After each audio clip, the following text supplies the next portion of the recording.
तो मैं डॉक्टर पवन ओबराय स्वागत करता हूं व्यूवर्स आप सभी का अपने YouTube channel study with doctor Pawan Oberoi पर। तो नमस्कार स्टूडेंट्स, आज की वीडियो में हम डिस्कस करेंगे बीए सेकंड सेमेस्टर का एनईपी 2020 का सिलेबस विद कंटेंट। तो इस समय आपको कंटेंट भी बता दूंगा। तो अब सिलेबस हम सबसे पहले एक डिस्कस करते हैं कि क्या क्या है आपके सिलेबस में। और पूरे उत्तर प्रदेश का ये सिलेबस है एनईपी 2020 का। तो आप सभी इसको सिलेबस को देखिएगा और जो भी अपने फ्रेंड्स हैं उनको भी शेयर कर दीजिएगा। तो सबसे पहले आप चैनल सब्सक्राइब करिएगा। उसके बाद आपको क्या करना है कि एक तो BA second semester unsold paper की प्लेलिस्ट देखिएगा। उसमें सितंबर 2022 से क्वेश्चन पेपर अपलोड हैं सीसीएस यूनिवर्सिटी मेरठ के।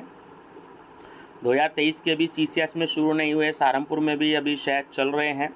तो वो जैसे अवेलेबल होंगे तो मैं आपसे डिस्कस करूंगा। आगरा यूनिवर्सिटी के भी, एमजेपी रोहिलखंड के भी, गोरखपुर के भी जैसे जैसे मुझे अवेलेबल होंगे। और BA second semester text book के नाम से भी प्लेलिस्ट देखिएगा, उसमें आपको टेक्स्ट बुक भी मिलेंगी। और माइनर सब्जेक्ट अनसोल्ड पेपर के नाम से ही प्लेलिस्ट देखिएगा, उसमें 15-20 क्वेश्चन पेपर ऐड हैं। आपका जो भी क्वेश्चन पेपर आपने लिया है तो आप उसको देखिएगा, आपकी काफ़ी हेल्प होगी। चलिए, नंबर फर्स्ट यूनिट है आपका, पेपर का नाम है सबसे पहले एजुकेशन में development and challenges of Indian education system. तो बहुत सारे बच्चे एजुकेशन का पेपर लेते हैं। अब इसमें क्या क्या है, इसमें नंबर फर्स्ट यूनिट में एंशिएंट एंड एजुकेशन सिस्टम, जैसे वैदिक पीरियड है आपका। इसमें main characteristics, aims of education, merits and demerits of education, contribution to modern Indian education है। इसको डिवाइड किया गया सेकंड पार्ट में Buddhist period, main characteristics, aims of education, merits and demerits of education system और contribution to modern Indian education. यानी कि वैदिक period और बुद्धिस्ट पीरियड दोनों को आपको पढ़ना है। चलिए, अब क्या है इसमें यूनिट सेकंड आपका एजुकेशन इन मेडिवल पीरियड, इसमें को भी डिवाइड किया गया है main characteristics, aims of education और merits and demerits of education system. Third, education in colonial period, ठीक है, इसको भी जो है डिवाइड किया गया है आपका some landmarks of British period, जैसे charter act of 1813 to 1833 and oriental occidental dispute, Macaulay minute filtration theory, Wood dispatch, Hunter commission, Indian university commission. Unit fourth है post independent era of Indian education, इसमें आपका Radhakrishnan आयोग commission, Mudaliar commission, Kothari commission, most important Kothari commission है ना, और आपका national policy of education 1986 and 1992, उसके बाद नेशनल एजुकेशन पॉलिसी 2020। फिर problems of pre primary education, unsatisfactory condition of pre-primary schools,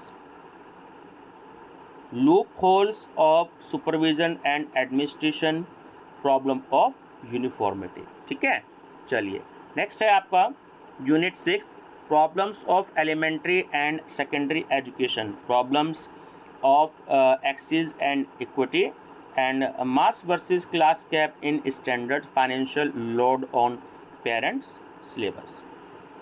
unit 7 problems of higher education, problems of access,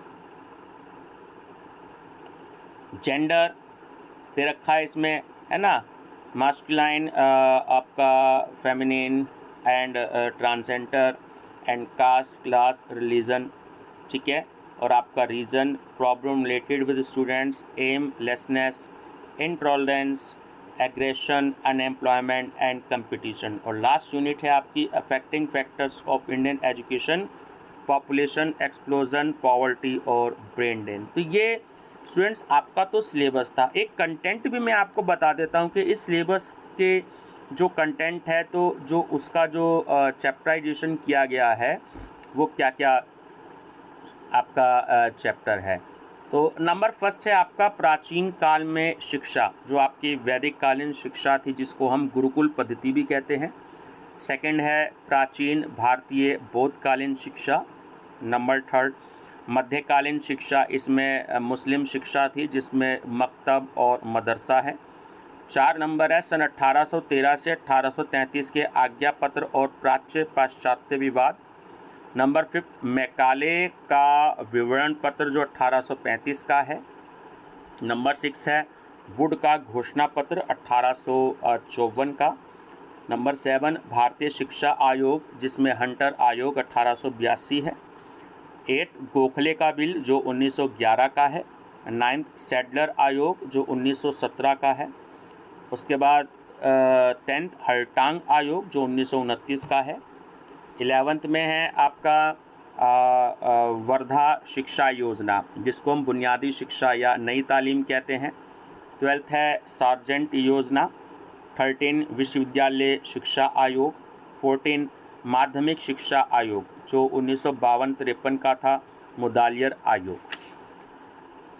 15 है आपका शिक्षा आयोग 1964 से 66 जिसे हम कोठारी आयोग भी कहते हैं। 16 राष्ट्रीय शिक्षा नीति 1986। उसके बाद आचार्य राममूर्ति समिति 1990। उसके बाद आपका 18 राष्ट्रीय शिक्षा नीति 1992। उसके बाद 19 है आपका राष्ट्रीय ज्ञान आयोग। उसके बाद 20 है आपका राष्ट्रीय शिक्षा नीति 1920। उसके बाद 21 है आपका पूर्व प्राथमिक शिक्षा एवं उनकी समस्याएं। 22 है आपका प्राथमिक शिक्षा एवं उसकी समस्याएं। 23 है माध्यमिक शिक्षा एवं उनकी समस्याएं। उसके बाद 24 है उच्च शिक्षा जो कि आपकी विश्वविद्यालय शिक्षा होती है एवं उसकी समस्याएं। और 25 है कि भारतीय शिक्षा को प्रभावित करने वाले कारक। एक प्रैक्टिकल भी दिया गया है इस बुक में, है ना। देखिए, अब आप पूछें कि सर कौन सी बुक है, तो ये आपकी बुक है संजय साहित्य भवन, है ना, पब्लिशिंग हाउस आपकी आगरा की बुक है। तो ये उसी चैप्टर से मैंने बुक से कंटेंट लिए हैं। हालांकि मैं इस बुक को सजेस्ट भी कर चुका हूँ। तो आप संजय साहित्य भवन की ये बुक ले सकते हैं। इसके लेखक हैं सौरभ अग्रवाल जी। तो फर्स्ट सेमेस्टर में भी है, सेकंड सेमेस्टर में भी है, थर्ड में भी है और फोर्थ में भी है। बाकी एक आपका प्रैक्टिकल तो हर सेमेस्टर में होना ही है आपका, जिन भी बच्चों के पास में एजुकेशन है तो आप सबको पता ही होगा।